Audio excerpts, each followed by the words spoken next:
What's up guys, welcome back to interaction. भाई हाल ही में जो कल की मूवी का जो ग्लिम्स टीजर जो आया, बवाल मचा दिया उसने। पोस्टर से लोग डिसअपॉइंटेड थे, नो डाउट, लेकिन जब आया टीजर भाई साहब बवाल मचा दिया। And I am really excited, जिस तरह से कॉन्सेप्ट दिखाया है, जिस तरीके से एक मूवी का विजन देखने को मिला है हमें। तो आज हम वीडियो लेके आए हैं कि I found 19 hidden details in कल्कि 2898 AD ग्लिम्स। प्रोजेक्ट की जो मूवी है कल्कि, अब रिवील हो चुका प्रोजेक्ट का नाम। तो 10 सुपर नोशन चैनल से, और इनके चैनल पे आप देख सकते हैं अमेजिंग इसी तरीके की वीडियोस। बाकी ओरिजिनल वीडियो का लिंक मिल जाएगा आपको डिस्क्रिप्शन में, और चैनल बने तो प्लीज सब्सक्राइब वीडियो कर दे लाइक। तो देखते हैं कौन सी डिटेल है जो हमने मिस कर दी और भाई ने ढूंढ लिया है। 1 2 3 प्रवास जब अपने हैंड से एक मशीन जैसा कुछ चला रहा होता है तो तुमने शायद ही इसमें नोटिस किया होगा कि वो कुछ एक्टिवेट कर रहा है। मैं ऐसा इसलिए कह रहा हूँ, अगर तुम इसमें गौर दोगे तो वो एक्टिवेट हो रहा है और उसके नीचे भी लिखा हुआ है एक्टिवेटेड। अब मेरे अंदाजे से इसमें दो चीजें हो सकती हैं। या तो ये सुदर्शन चक्र है जो विष्णु भगवान का वेपन था, और जैसा मैं पता प्रोजेक्ट के मतलब प्रोजेक्ट कल की होने वाला है, और तुम्हें मैं बता दूं कल की मतलब विष्णु जी का 10वां अवतार कलयुग में। तो या तो ये सुदर्शन चक्र हो सकता है, या फिर ये टाइम मशीन से रिलेटेड हो सकता है। और ये टाइम मशीन से रिलेटेड कैसे हो सकता है वो मैं तुम्हें आगे इस वीडियो में बता दूंगा। डिटेल नंबर 2, तो ये प्रोजेक्ट के का जो ग्लिम्स है, इसकी स्टार्टिंग में तुमने शायद ही नोटिस किया होगा, यहाँ पर एक साइन बना हुआ है। अब कुछ लोगों का मानना है ये साइन व्हाइट लोटस सोसाइटी का है, जो कि मोर्टल कॉम्बैट गेमिंग के अंदर था। पर मुझे पर्सनली ये लगता है कि ये वो चीज नहीं है, ये शायद रेफरेंस हो सकता है प्ले का। मतलब जब हम वीडियो को स्टार्ट करते हैं तो एक प्ले का साइन आता है, जो कि तुम इसमें नोटिस भी कर सकते हो, और ये बिल्कुल स्टार्टिंग में वही दिया हुआ है। जिसको हम प्ले के हिसाब से देखें तो इसको प्ले करेंगे तो इसमें देखो सोल्जर्स आगे आते हुए दिखाई देते हैं, जो कि सोल्जर्स हैं विलन वाली साइड से। फिर इसके बाद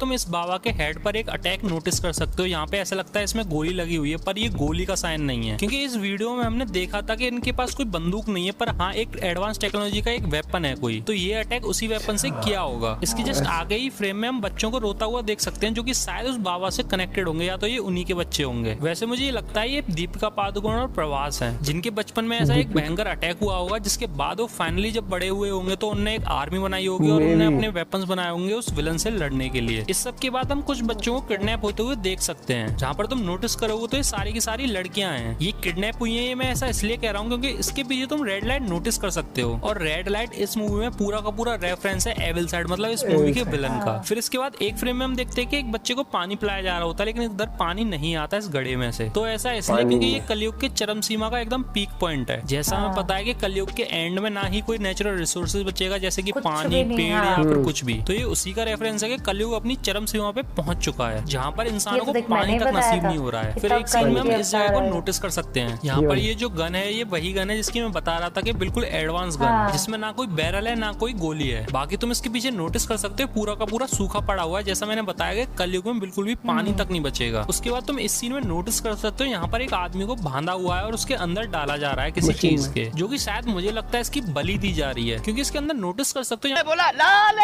पूरा ठेला जिसके अंदर नोटिस कर सकते हो यहाँ पे एक रेड लाइट है, और इसका जो एरिया है अंदर वाला वो ऐसा ही लग रहा है इसके अंदर ये मार दिया जाएगा। और जैसा हमें पता है एविल साइड जो होती है उसमें बलि का कितना बड़ा रोल होता है। जिसके बाद इस फ्रेम में तुम नोटिस कर सकते हो यहाँ पर कुछ लड़कियां खड़ी हैं। तो तुम्हें याद है डिटेल नंबर 4 में मैंने बताया था कि कुछ लड़कियों को किडनैप किया गया है बचपन में, तो ये सारी शायद वही लड़कियां हैं, और इसमें दीपिका पादुकोण भी है। अब यहाँ पर दीपिका पादुकोण या तो बचपन में ही किडनैप हुई होगी, या फिर ये एक एजेंट बन के आई है इन सबके बीच में, ताकि ये इन सबको बचा सके। उसके बाद इस सीन में शायद ही तुमने नोटिस किया होगा जहाँ पर ये रोबोट आ रहा होता है, तो तुम यहाँ पर इन सारी मूर्तियों को नोटिस कर सकते हो। और सबसे बड़ी बात, इसके बीच में शिवलिंग रखा हुआ है, जो कि हमें क्लियर रेफरेंस दे रहा है कि ये मूवी काफी ज्यादा एडवांस और हमारी हिंदू माइथोलॉजी के ऊपर होने वाली है। उसके जस्ट बाद यहाँ पर तुम नोटिस कर सकते हो कि ये दिया बुझ जाता है, जो कि सीधा सीधा रेफरेंस है डार्कनेस का, क्योंकि इस वीडियो में हमने लिखा हुआ देखा भी था when the world is dark, मतलब ये पूरी की पूरी मूवी डार्कनेस के ऊपर होने वाली है। और जैसा हमें पता है कलयुग में कितना ज्यादा पाप बढ़ जाएगा। उसके बाद इस फ्रेम में यहाँ पर अमिताभ बच्चन को तुम एज अ अश्वत्थामा नोटिस कर सकते हो। अगर मैं तुम्हें अश्वत्थामा का बताऊं तो महाभारत के अंदर अश्वत्थामा गुरु द्रोणाचार्य के बेटे थे, जिनके सर पर एक मणि थी। वहीं श्री कृष्ण ने उनकी मणि निकालकर उनको एक श्राप दिया था कि तुम कलयुग के अंत तक अमर रहोगे इसी मणि के घाव के साथ। जिसके बाद अश्वत्थामा कहीं कलयुग में आकर छिप गए थे ताकि उन्हें कोई ढूंढ ना पाए। तो इस सीन में यहाँ पर तुम नोटिस कर सकते हो कि अश्वत्थामा छिपे हुए हैं, जिनको शायद वो रोबोट ढूंढने भी आया था। अब ये छिपे हुए हैं, मैं ऐसा इसलिए कह रहा हूँ क्योंकि तुम इनके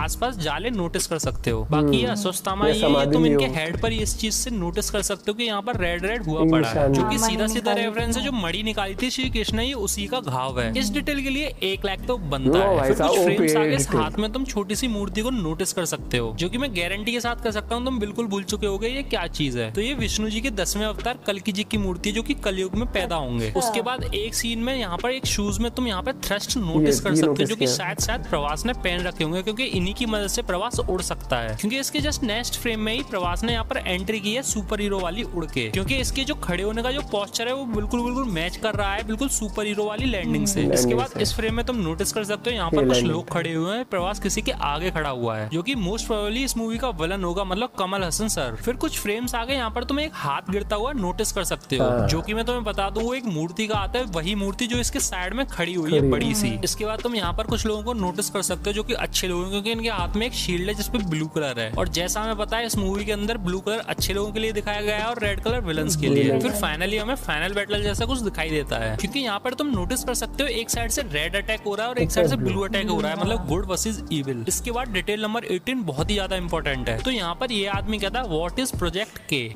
What is Project K? जो कि क्लियर रेफरेंस हो सकता है टाइम मशीन का। मतलब कुछ लोग प्रोजेक्ट के मतलब प्रोजेक्ट कल्कि पर काम कर रहे होंगे, जिसमें वो एक ऐसी टाइम मशीन बना रहे होंगे जो उन्हें फ्यूचर में ले जाए कल्कि के पास। इसीलिए तो हमें टीजर के लास्ट में 2898 से 2024 में दिखाया गया, मतलब 2024 में एक टाइम मशीन बनेगी जो उन्हें 2898 में ले जाएगी। फिर इसके बाद प्रोजेक्ट कल्कि का जो पोस्टर था उसका हमें एक सीन दिखाई दिया जिसमें हमें अश्वत्थामा और कल्कि का कोलैब दिखा, मतलब जो उनका पंच वाला सीन था वो दिखा। अब वो उनकी फाइट होगी या फिर उनकी दोस्ती होगी ये तो हमें मूवी देखने पर ही पता लगेगा। बाकी सच बता रहा हूँ इसका जो ग्लिम्स देखकर मुझे काफी अच्छा लगा और काफी मोटिवेटेड लगा कि हाँ इंडिया कुछ ना कुछ कर रहा है काफी बड़े लेवल पर। वैसे अभी ओपनहाइमर मूवी भी रिलीज हुई थी जिसमें मैं ऑलरेडी वीडियो बना चुका हूँ, लेकिन तुम कमेंट में जरूर बताना कि प्रोजेक्ट के या फिर ओपनहाइमर दोनों में से किसकी ज्यादा हाइप है अभी इस वक्त इंडिया में। बाकी अगर वीडियो अच्छी लगी हो तो वीडियो 1 लाइक जरूर देना और कमेंट में भाई लाइक तो जरूर करना और भाई के चैनल को सब्सक्राइब करना, क्योंकि बहुत अमेजिंग वर्क है जिस तरीके से भाई कर रहा है और एक एक डिटेल निकाला। हम भी खुद इतनी ऑब्जर्व नहीं कर पाए क्योंकि भाई ने एक तो स्लो मो में देखी वीडियो, कुछ चीज जैसे शिवलिंग वाली डिटेल हो गई या वो अश्वत्थामा उन्होंने समाधि ली हुई वो हो गई, लेकिन वो मणि वाला जिस तरीके से बताया, मैंने बोला था कि ये कल्कि वाला मेरे मुंह से कृष्ण जी निकला था, ठीक है वो भी विष्णु जी का ही अवतार है। ये जो था मैंने कल भी बोला था, मतलब कल की उससे बोला गया है कि विष्णु जी ने बोला था ना विष्णु जी का 10वां अवतार होगा जब कलयुग बिल्कुल। और वो जो हाथ में मूर्ति देखी हमने वो भी बाद में फिर मैंने ध्यान है कि उन्हीं की। भाई ये मूवी मतलब कि अब एक चीज जो डिटेल में मैंने मिस करती 2024 भी दिखाया और 2898 भी लिखा हुआ तो 2024 में क्या फ्यूचर प्रेडिक्ट करके कि ऐसा हो सकता है तो फिर भेजा जाता है या क्या, बहुत दिलचस्प रहेगी movie no doubt. Amazing casting है, अमेजिंग वाइब्स आ रही है और जब ग्लिम्स ही आपको इतना प्रॉमिसिंग लगता है किसी मूवी का, टीजर ही इतना प्रॉमिसिंग लगता है तो मूवी भी बहुत कुछ आपको बयां कर सकती है जब वो रिलीज होगी। And I am really excited. और ये मूवी कुछ ऐसे मूवीज होते हैं जिनको आप बोलते हो भैया ओटीटी पे तो बाद में आएगी, देख के आगे रिलीज होते हैं, ये कुछ मूवीज होती है। बोलता तू मत बोला कर प्लीज, इस डायलॉग को मत बोला कर। ओ भाई जिन्होंने हमारे मूवी रिएक्शन देखे हैं ना वो कमेंट करके इसको बेहजलील कर देना भैया, शर्म कर मत बोला करो देख के आऊंगा। नहीं लेकिन डिटेलिंग भाई की बहुत बढ़िया थी, बहुत सारी चीजें और जैसे वो एक्टिवेटेड वाला दिखाया वहां पर। बाकी आई एम श्योर आप लोग भी काफी एक्साइटेड होगी इस मूवी को लेके। अपना पॉइंट ऑफ व्यू आप लोग कमेंट करके बता सकते हैं। बाकी हम मिलते हैं आपसे एक और वीडियो के साथ। Till then bye, have a good day, take care.